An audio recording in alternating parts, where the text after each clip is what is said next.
Hey, hey, good evening, everybody, and welcome. Welcome to studentloanjustice.org live stream Thursday night. It is October 22nd, 2020, and I'm Ed McKinley. If any of you out there watching tonight don't know who I am, don't feel bad. A lot of people don't know who I am. Sometimes I'm not sure if I know who I am, but I digress. I'll tell you who I am. I'm a guy who, back in the early 1990s, in the process of rebuilding a life that had kind of gone a little bit sideways, decided to go to college. I had a purpose. A reason I wanted to go to college was to use a lot of what I had learned up until that point in my life. I was in my early 30s, and I felt like maybe I could study a line of subjects or a major that would put me in a position to try and help other people with some of the struggles in life that I can relate to, or other struggles that I would later learn about. Um, I was one issue. I didn't have any money, and so I applied to colleges, and I was almost surprisingly, without getting into my whole history, but I was accepted, and I was accepted into the curriculum I was hoping for. And I remember meeting with the people in the admissions office and financial aid people and saying, "Hey, you guys, I don't got no money. I think the whole thing sounds great. I love your school. I love you. I love the tie you're wearing. I love the food in the cafeteria. Although it wasn't really that good. I just said that to kind of make them feel good." And they said, "Hey, dude." I don't know if they actually called me dude. By the way, if you haven't noticed, I brought my piped-in crowd noise again tonight. Hey, professional sports can do it. Student loan justice can do it. It's probably the only thing, actually, that professional sports can do that student loan justice can also do. So why don't we just do it? Because it sounds weird. Anyways, where was I? Yeah, these folks, they were nice. I'm serious. I thought they were really nice. And I had a lot of anxiety about this because I was nervous about going back to school. I don't have a great history with learning institutions. I'm not. I don't really like being in the one size fits all structure of higher education, lower education, or medium education for that matter. But I knew I was smart enough to do it if I could find the will and the desire to prove myself, and the motivation, and that was important. And I was motivated. So they told me, I'm saying, look, I really want to do this. I want to help people, yada, yada, yada. I was sincere. They seemed sincere, and they said, well, you can apply for financial aid. I don't know, of course, I was familiar with the concept, but I didn't know a lot about it. And so I did. I did this NAFSPA thing, whatever it is. FAFSA, I don't know. FAFSA. NAFSPA, I think, is something like that you take to test for the armed services, which I did do. I did not go in the armed services, but I tested for it. They said I did pretty good, actually. They were willing to take me, apparently. I'm not sure it would have worked out well, or how long I would have lasted there, but be that as it may. So I sent in these financial aid forms, and living in the state of Massachusetts, I did actually qualify for some grant money. I don't know if that is a Pell Grant or whatever they call it. This is money I would have to pay back, but it became clear in discussions with the administrators, the school, the financial aid people, that while that would go a long way towards paying my tuition and costs, it wasn't really going to quite cut the whole mustard. But they said, don't worry about it, because we can help you. We can show you a way at very little risk and no upfront cost. No cost upfront to you, that you could still follow your dream. And I'm talking about, of course, student loans, which is why we're here. And that's like the short version of the very early point in time of how I got to where I am right now, talking to you guys. Because the whole thing turns out to be a real sham job. I mean, an outright, downright, absolute, spit in your eye screw job. I don't know why I'm telling this to you guys, because if you're here and you're listening to this live stream, or you're even a member of this group and involved in this in any way, you already know. My story is not a good story. It doesn't have, at this point, I don't think it will ever have a happy ending. I'm not even sure if it'll ever have an actual ending. And I'd like to have one. I'd like to see some, whatever the best possible form of justice that can reasonably be expected, I'd like to be part of helping us achieve. And I want you guys to all be part of it too, because the truth of the matter is, it's been a relatively small number of folks pushing this giant boulder up a hill for quite some time. Some real amazing results have been achieved. But, we're at that point, and if you listen to my live streams, you're probably getting tired of it, but, I just can't get around the reality that, I need to come out here a couple times a week and, educate, inform, and really try to inspire. We have a lot of people in this group, and millions of people, literally, who may not even know about this group, who are in this up to here, or here, where we can see my hand, with us. There's a time that each one of you out there listening to this could say, I knew something was funny about my student loans. I mean, whether I paid on them or I didn't pay on them, they just seemed to grow. And there never seemed to be anyone I could talk to understand that there is nothing within my power that I can possibly do to reduce the principal of these loans based on the capitalized interest fees and so on and so forth. And you found out about student loan justice. And if you've been with us for a little bit of time, been on our main web page, or even read Alan Collins's book, by the way, which I think we don't probably push as much as we ought to. We need to let people out there who have not found this group, or may not even realize that this horrific issue that they're having with the student loans is not unique.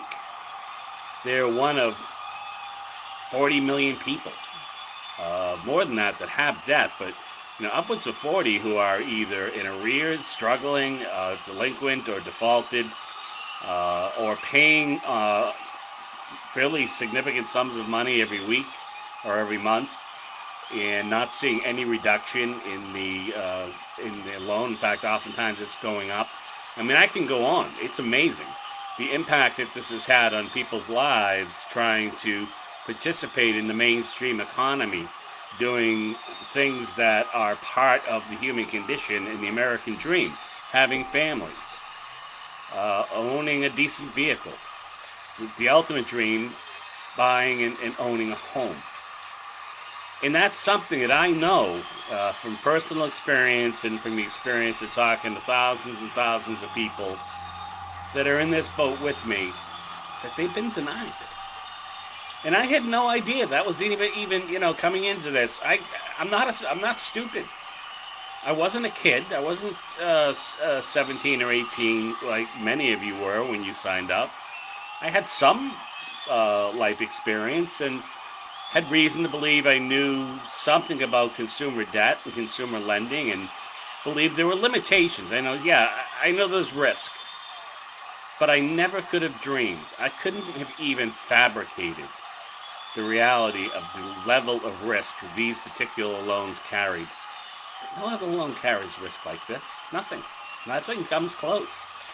I would go as far as to argue that if you're borrowing money from some guy named, Jimmy down the street, he may give you a better shake than the Department of Education or other student lending institutions will. So I got to be brief tonight. I got to be quick. I'm gonna kind of rehash the reality that we are currently in a leg of our operation where we are trying to put some kind of leverage and imprint on this presidential campaign. Is it important? Yeah, it's really important. It doesn't matter whether you like Joe Biden or like Donald Trump. It doesn't matter if you believe that they will in fact follow through with any indications or promises that favor us. Now, of course, we want them to. And at some point, it is our intention to hold someone's feet to the fire here. But those of us who started this, many years ago, which is me as one of those, cannot stress to you enough how unbelievably encouraging it is at this point in the game that we have gone from being considered a fringe group with fringe ideas to part of the mainstream political conversation. That doesn't get the job done, but if you don't get to that point, the job doesn't get done. So we are dealing from the strongest point that we have ever been at. Momentum is in fact in our favor. And even if you're looking at your own, situation and saying, well, nothing can save me, there is nothing we can do to, change what has happened here and to repair the damage that is done, I digress. I've seen things, I've been around long enough. I'm from the 1900s, for God's sakes. That's like a millennial ago. I've seen some things happen. And what I've noticed is that sometimes there are issues that come up that appear to have no answer or no end in sight, and then suddenly they do. And this is one of them. The signs are there. I can read the signs. Politicians wouldn't even discuss the idea of returning bankruptcy protections to student loans, let alone canceling student loan debt outright. And that's where we are today. And here's the thing. The difference between where we currently sit and the difference between sitting in the front row seats that we want to get to is completely 100% in our hands. The more of us that speak up, the more of us who participate in the activities that Alan has been putting out on our Facebook page daily right now that are simple, easy, and fast, the more people that raise their voices so that we can get a collective yell going here, the sooner we get this done. You've got to understand our issue encompasses enough millions of voting Americans to impact any national election at any given time. Now, that may sound crazy, but the numbers don't lie, and we're talking over 50 million people with student loan debt, 80% of whom will never be able to pay their debt back and are all in various stages now of just figuring that out. So that's my message tonight. I'm going to watch this debate tonight. I don't know if it's going to be a debate, a shouting match. Probably be more fun if they just put out a steel cage and, some old time, like back when they had knights and guys wore armor and swords and stuff. Although I'm not sure that either of these candidates could bear the weight of a real sword at this point. But I digress.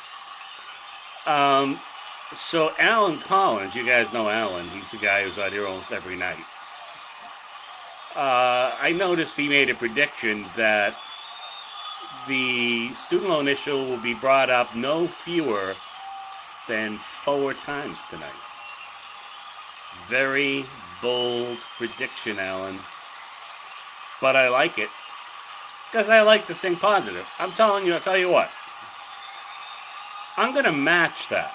I'm going to say, I'm going to go a little different. I'm going to say it's only going to be brought up maybe twice. But what I'm going to say is that it will be brought up at least one of those two times with some oomph behind it. That's my prediction. So I'm not going for numbers of times that it is brought up during the debate, but I am willing to go for the place to bet on it at least at one point taking up a minimum of 1 minute of debate time, possibly more. Okay, so I'm just being a little creative with how I'm quantifying my predictions for tonight's debate relative to student debt. We got a bunch of stuff on the Facebook page. Perhaps the most important, well, the petition's always important. You know, I would cut off my pinky toenail if I thought that I could get a crew of, say, 1,000 people who every day would spend 15 to 20 minutes posting the URL to our petition all over social media. I mean, we should be able to have far more people than that. And I always like to remind those of you who have been doing it, and we've got a bunch. You know, don't forget, we have 750,000 plus signatures. They didn't get there by themselves.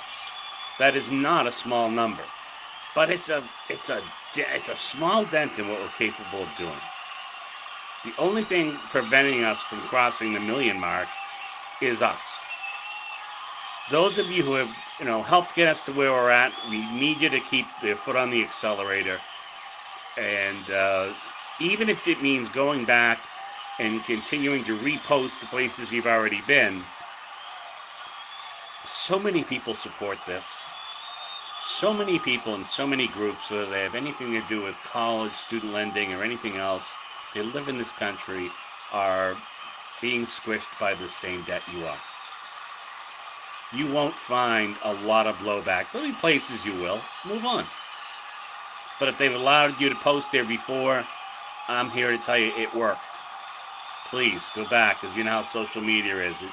It's up for a day or two, if that, and it rotates back down to the bottom. And if you want to keep something in front of people, you have to keep reposting to the same sources.